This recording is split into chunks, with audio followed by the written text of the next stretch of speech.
Bonjour, j'espère que vous avez passé une excellente semaine et voici votre web émission favorite, un grand moment de cinéma. Ou pas.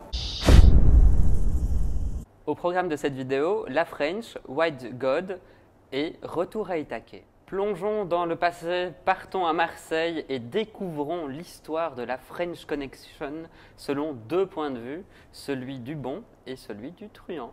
Tu n'as pas aimé le film? Du tout. Bah écoute, la personne qui était à ma gauche dans la salle a fortement apprécié. Oui, la personne qui était à ma droite, par contre, a passé tout son film à envoyer des textos et la personne encore à sa droite était réveillée ponctuellement par des textos. Mais non, regarde, tu as justement, regarde, hop, ça se met parfaitement et tu as presque une tête pas du tout de marionnette comme Jean Dujardin. Il n'y a pas de sensation réellement, il n'y a pas de sentiment, il n'y a pas d'émotion. Pour moi, il y a deux solutions. Soit il y a un gros problème de scénario au départ, soit il y a un vrai problème de montage, ou alors c'est un vrai souci de tournage. En Hongrie aujourd'hui, une jeune fille est contrainte d'abandonner son chien. Le chien malheureux devient un chien errant. La jeune fille est elle-même errante à la recherche de son chien. Et oui, oh mon Dieu, comme c'est triste. Et une nouvelle fois, Nicolas nous emmène en Hongrie pour un film. Mais c'est étrange, il ne s'est pas mis torse nu cette fois-ci. N'aurais-tu pas apprécié ce film? Tu verrais rien qu'à mon pitch, on sent que je suis convaincu.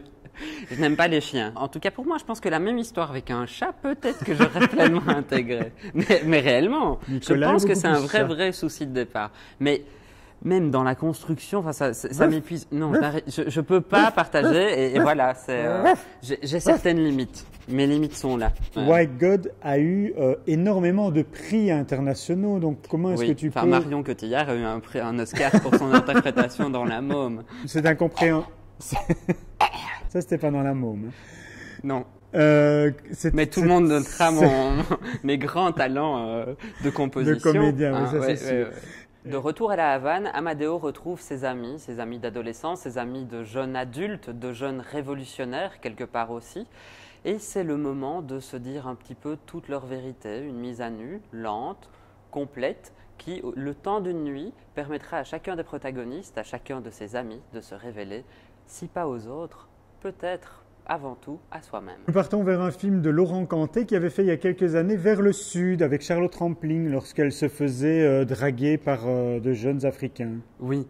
Paradise Love de manière un petit peu moins brutale que Ulrich Seidel quelques années plus tard. Oui.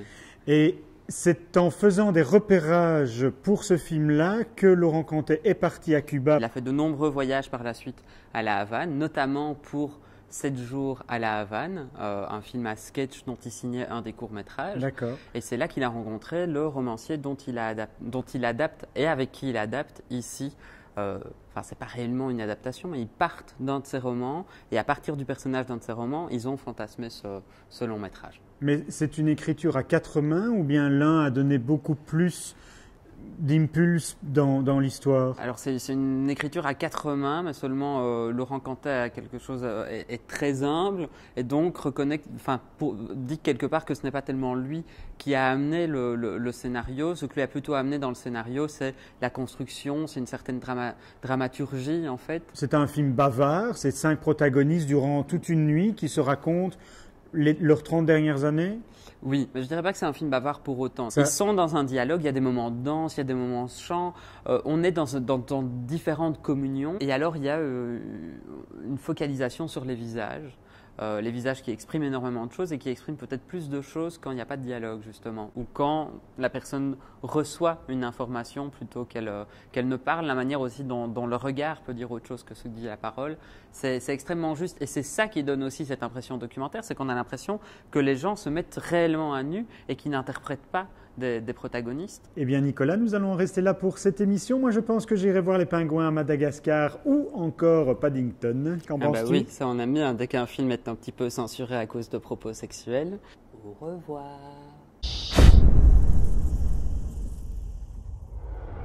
Ben voilà, tu fais la présentation. Si je monte ça demain ici, tu vas me dire que tu n'auras pas... que tu n'iras...